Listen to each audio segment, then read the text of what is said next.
Yo, what's up, Goat Squad? I don't even remember what I called you guys. I think I called y'all Goat Squad. It's me, the 615 Random Goat. I'm not really gonna say back. I have been gone for a while again, and it sucks. It's like every time I try to come back, like I end up disappearing again, and I'm sorry. Basically, yep. This isn't like I haven't really. What I'm trying to say is like I still have like another whole life. I'm not like a famous YouTuber like PewDiePie or whoever you guys watch. So like I have other things I have to do, and that stuff really takes up like a bunch of my time, and it takes me away from. I actually do want to record videos. It's just one, I don't have a lot of time to record videos, and the time, and like I don't have time to think of ideas to record. And so when I do have time to maybe record a video, I don't have any ideas, and it sucks. It really does suck. But Happy New Year, guys, because the New Year is upon us. 2018. I guess this is gonna be my first post of 2018. Hopefully, I make no promises. Hopefully, I can be a bit more consistent. It's hard to do. You guys try to bear with me, like the few subscribers that I have. I guess I can start off 2018 with some NFL playoff predictions, because that's a thing. And as you guys know, I am a Saints fan. My Saints are in the playoffs. NFC South Division champs. Hashtag we run the South. Hashtag Kings of the South. All that stuff. And I am a Tennessean. I'm glad to see the Titans in the playoffs. They're my second favorite team. I was hoping they would get the AFC South, but the Jaguars surprised everyone this year. Everyone said it was going to be the Titans division. The Jags came out of nowhere. Congratulations to the Jaguars, but the Titans made the playoffs. That's what's important. They're the first wild card. They'll be playing the Chiefs in the first round, and that's actually the first game. And it's on Saturday at 3 something. I forget exactly what time. So I'm gonna predict these games. I'm gonna be like, this is like a laid back episode. I'm not really doing. It's night. It's like it's literally the new year, guys. I'm checking time 12:08 right now, so I'm not as energetic as I normally am. Just cut me some slack. I wanted to turn this into a gaming channel, but a PlayStation 4 is no more. So I don't know if I already said that, but I'm not PlayStation 4 anymore. I still have a PlayStation 2, but I really don't feel like attempting to do whatever on that. So yeah. Let me get into this. Titans versus Kansas City Chiefs. Titans have Mariota at quarterback. Kansas City has Alex Smith at quarterback. Alex Smith is an actual very seasoned veteran. He's been to 2 Super Bowls, I think, with San Francisco. He has playoff experience, but he hasn't done so well with Kansas City. Kansas City is known for being one and done in the playoffs. But again, the Titans haven't been in the playoffs since 2008, so no one on that team has any playoff experience whatsoever. However, there's my bias coming in here. I got Tennessee over Kansas City. Call me what you want, but go tighten up, man. Make Tennessee proud. The second game on Saturday is going to be at 7:15. It's going to be the Falcons in Los Angeles. It's going to be the Rams versus the Falcons. You guys already know that with me, it's fuck the Falcons all day, every day. So Rams, one, just because I don't like the Falcons. So I'm going for the Rams. And also, the Rams have been pretty decent this year. I mean, they did lose their last game against the 49ers, but they sat literally almost everyone. So, yeah, Rams over the Falcons. I think Jared Goff and Todd Gurley, they're going to do the job. That Rams defense is still something special, no doubt. No doubt. And the Falcons barely backed their way into the playoffs. I mean, they did beat the Panthers, but I mean, the Panthers aren't the best team in the NFC South. We know who that is. Yeah. Rams over Falcons. Then we move into Sunday games, which is and the first Sunday game will be at 12:05 p.m. It's going to be the Bills in Jacksonville. Never would I ever think of seeing the Buffalo Bills facing the Jacksonville Jaguars in the playoffs. But somehow in 2017, that's what happened. It happened in 2000. It's going to happen in 2018. 2018 is bringing up the craziness, I tell you. Jacksonville has not seen the playoffs since 2007. Buffalo has not been in the playoffs since 1999. This is their first playoff berth this millennium, this century, all that jazz.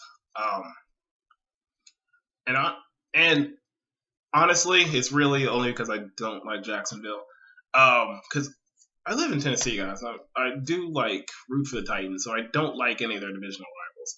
But I'm not like fuck the Jaguars, like I would be fuck I'm fuck the Falcons. Like if remember last year I was like not my Super Bowl because I don't like the Patriots and I don't like the Falcons. I root for the Patriots. It's a simple fact that I don't like the Falcons more than the Patriots. That's not my thing with Jacksonville.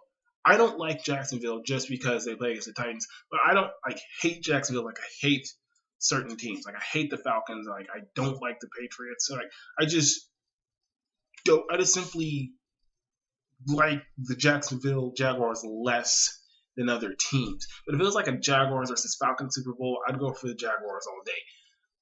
And I literally wouldn't even be conflicted. Like last year, I was trying to root for the Falcons.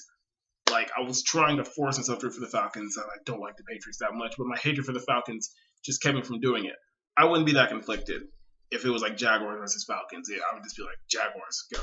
Like for the most part, I'm pretty apathetic about teams in the AFC South, just because the AFC South is underappreciated for the most part, anyways. So like, if it's like I was rooting for the Texans last year and the Colts won, rooting for the Colts. So like, I just like AFC South division rivals less than other teams. I don't outright hate them like I do NFC South rivals. If that makes sense.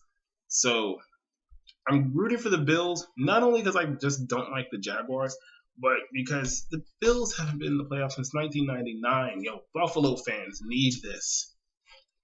So the funny thing is that would send them on a collision course to New England. My light source went out there. That would put Buffalo on a collision course with New England. But in order to be the best, you gotta beat the best, right? It is what it is. And then the Sunday evening game, not really Sunday night game, the last game of the wild card, 3:25 in New Orleans, which I can't be there because I'm a Tennessean.